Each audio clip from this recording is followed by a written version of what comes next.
And we're getting your client on the phone, right? Thank you. Yes, please. I had 9 back-to-backs yesterday and 6 back-to-backs today, so I'm kind of in a daze. Rachel. Hello, is this Luis Negron? Thank you. Okay, hi, this is Helen from Family Court, and we're in open court right now. Your attorney and the opposing counsel and the plaintiff are also here, and I'm going to put you on speaker so you can participate in the Okay, Luis, can you hear me? Luis? Yes. Okay, can you hear me? This is Judge Gibson. Okay, all right, we've got everybody that we need then. We're on the record D19-582-712C. We'll take appearances from counsel first. Good morning, Your Honor. Doug Crawford on behalf of Selena Barkalow, bar number 181. She's present. And good morning, Your Honor. Rachel Jacobson, bar number 7827, on behalf of the defendant, Luis Negron, who is present by phone. Okay, we're here today for the return from the Family Mediation Center and for a case management conference. The word from FMC was no agreement was reached. Is that correct? That's correct. Okay, so we're going to need to at least get some kind of an interim temporary order in place while we get you guys set up for a trial date. What are we looking at? How much time do you think you'll need for discovery and various issues? The issues are mostly related to custody, so Yep. they're all related to custody. It's a custody action, right? But there's going to need to be some discovery on some. Sorry, it sounds kind of staticky. I could barely hear. Okay, yeah, I'll just... There's going to need to be some discovery on some domestic violence issues and some criminal background, and so we need a few months on that. Okay. And probably going to need to be expert testimony on any period of reintegration. Okay, I see from the CNC brief the claim is that the father has not seen the child for 2 years. Correct, Your Honor, but he has been visiting at least twice a week by video chat with the child, so he does have a relationship with her. That's correct. And so his video chats can continue, right?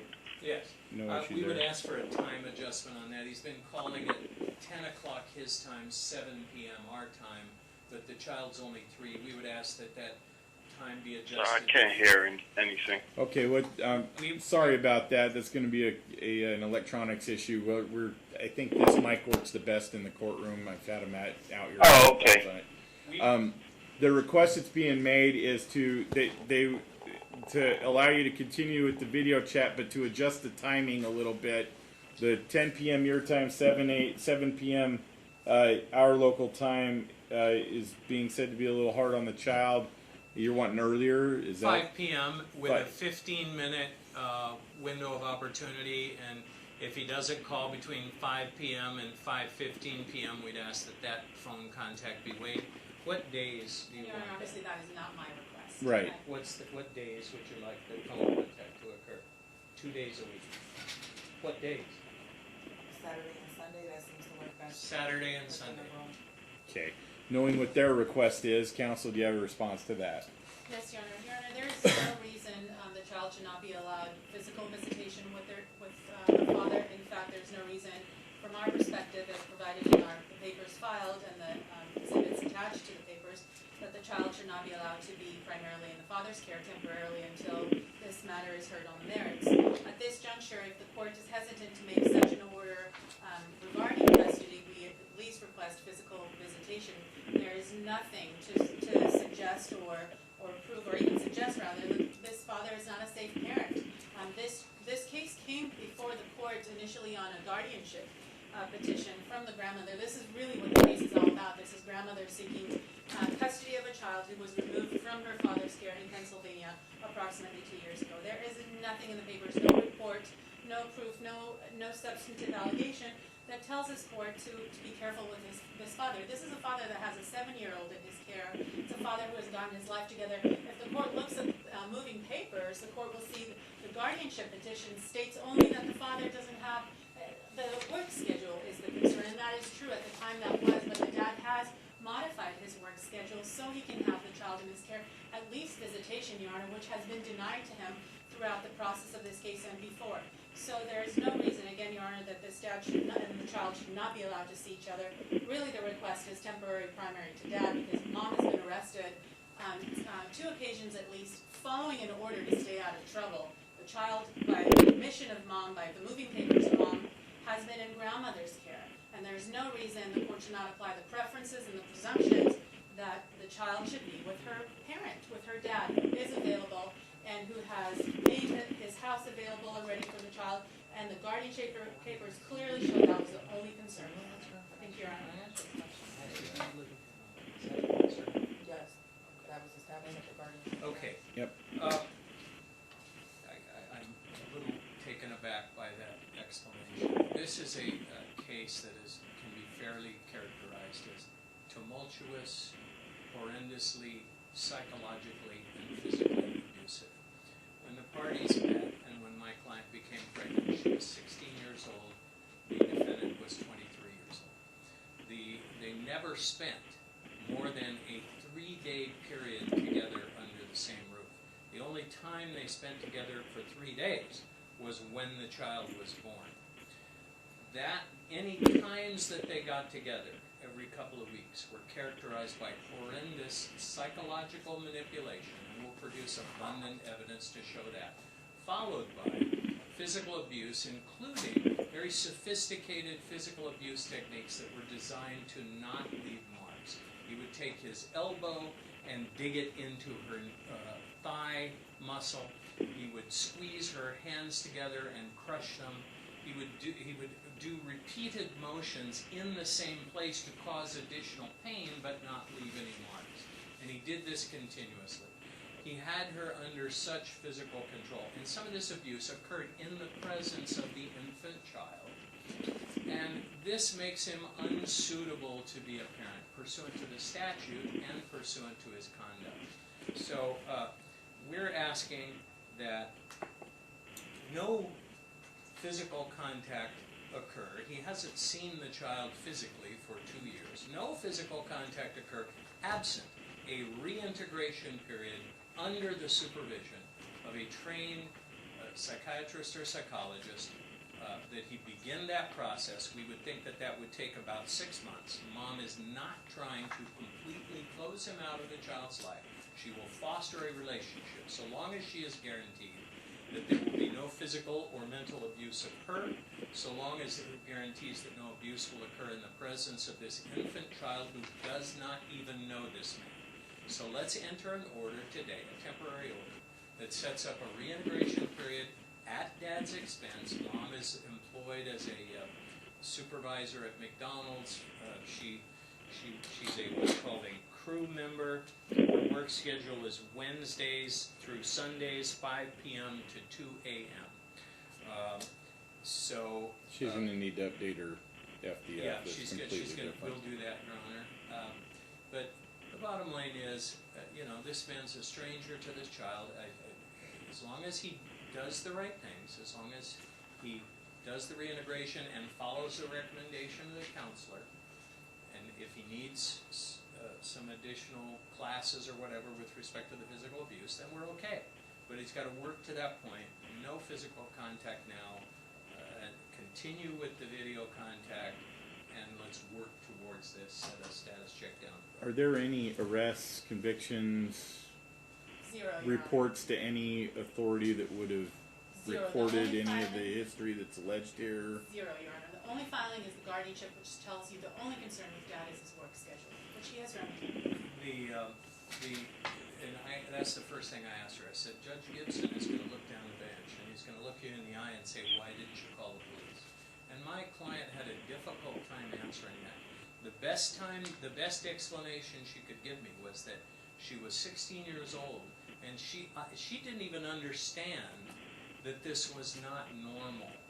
And I said, what did you do to protect yourself and your child? And she said, I would cover up, and I would curl up and protect my stomach so that I wouldn't tense up and the child would be hurt. But she was continuously, and I believe her, she was continuously subjected to this horrendous physical torture. And it happened over a long period of time until she was able to break away. When is the last alleged incident of this taking place? A few days before I left, and that was October of 2017, Your Honor. Have a seat. Your Honor, if I would just point out, Yep. not sure what the plaintiff's age is, but certainly the CMC that was filed, report states she's 21, the child is 3.5 years old, Your Honor. Mr. Negron denies that he was with her when she was 16. They had a relationship of just approximately 3 years. She was not 16 at the time. She's presenting now that, Well, you can consent to sex in Nevada at 16. but she wasn't, Your Honor. The child is 3.5, she's 21. It's just a mathematical equation. Thank you, Your Honor. All right. Okay. Look, we've got a huge logistical issue here. He lives in Pennsylvania. He's willing to come, Your Honor. Does he have any plans to come to Vegas anytime soon? Your Is he Honor, capable of doing that? and that's a question for Mr. Negron. My understanding is that he will do anything it takes to do what the court allows him, to see his daughter and to have her in his care.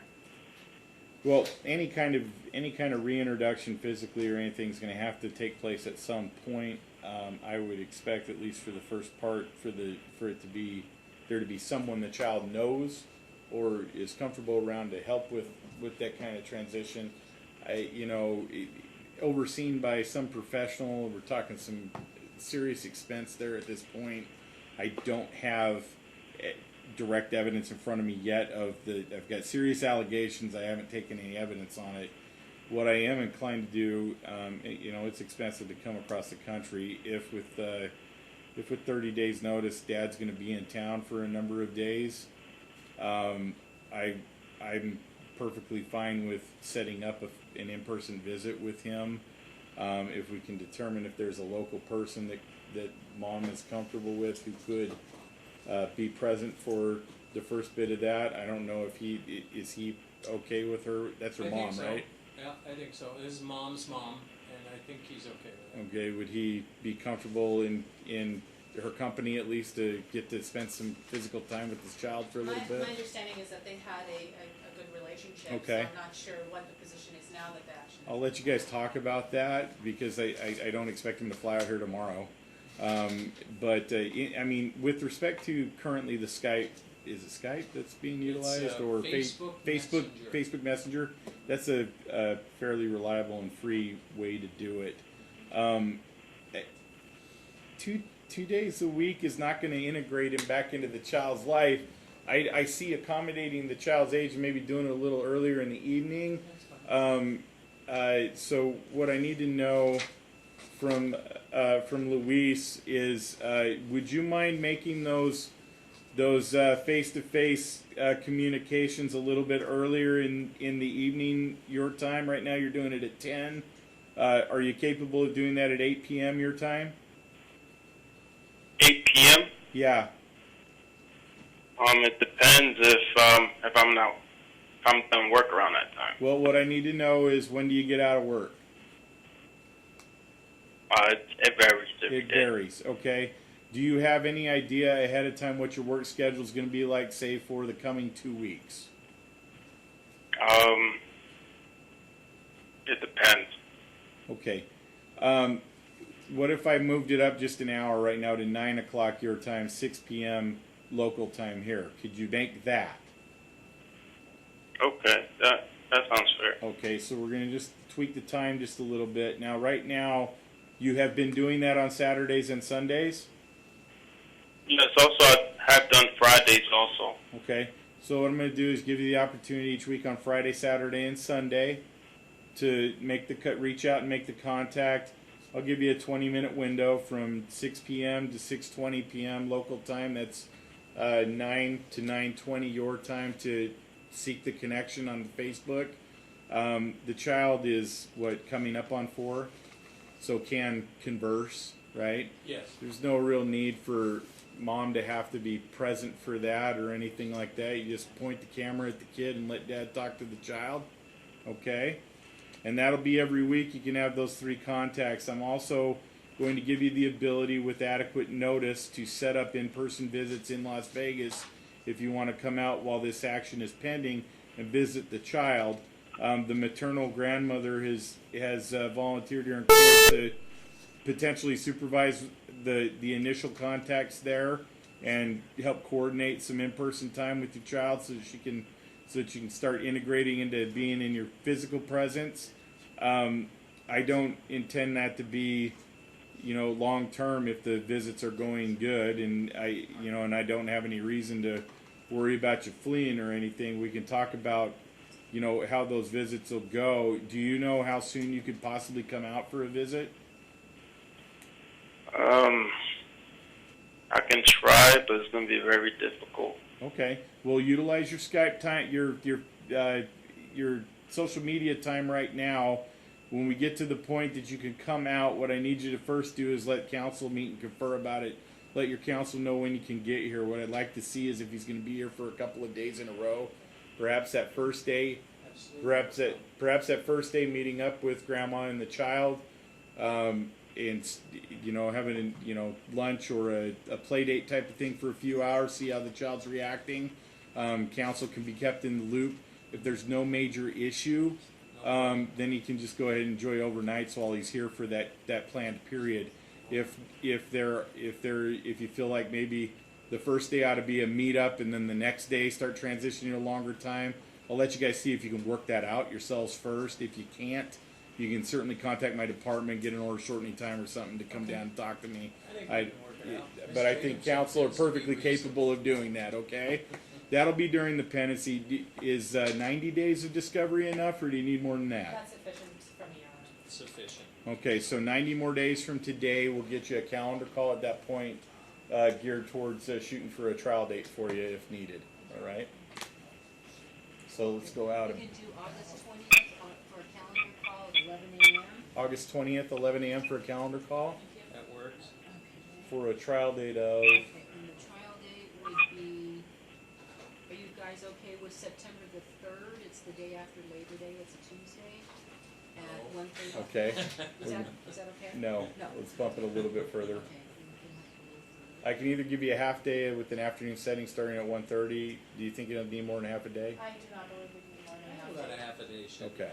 We So, could do the following week, September 10th at 1:30, That start works. going. Likewise, thank you. okay, September 10th, 1:30, first on my stack, okay? Thank you, Your Honor. We'll see what's going on at the time of the calendar call. I know that mediation was already attempted and failed, but you both have counsel. Counsel can be discussing issues with each other. We can see how potential visits or communication go. As it is right now, until it gets put in front of me for that evidentiary hearing, you two are the respective captains of your ship. So if you guys come to an agreement that you can work on, I find that people are almost always more satisfied with something that they've negotiated rather than something that I spoon feed to them. So, but I will make a decision one way or another. So I'm happy to do that, but I'd also encourage the parties at this point, knowing the trajectory of this case, to try to work something out that they'll both be comfortable with. I think the child support he's currently paying $120. Okay, that's sufficient. Is there an open enforcement action or anything like No, that? there is not. He's been voluntarily paying, Your Honor. He's if you been request- voluntarily paying. I'll defer child support to the time of the hearing if Thank he you, Your Honor. continues to And pay. that would allow him an opportunity to use those funds to travel here instead of. Yeah. Thank you. Okay. Because I will entertain travel offsets and things like that if the child ultimately is going to remain in Nevada. We need to make sure Dad can actually visit. So Thank you, Your Honor. I'm happy to prepare, or you? I would like a temporary order prepared. they're just discussing who's going to prepare it. They're doing it right now. They're just what I do. Whatever you prefer. I'm so buried. I'm happy to okay. prepare. All right, Ms. Jacobson will prepare for Mr. Thank you, Your Honor. Crawford's review and signature. Thank you, Your Honor. Thank you. Pleasure to appear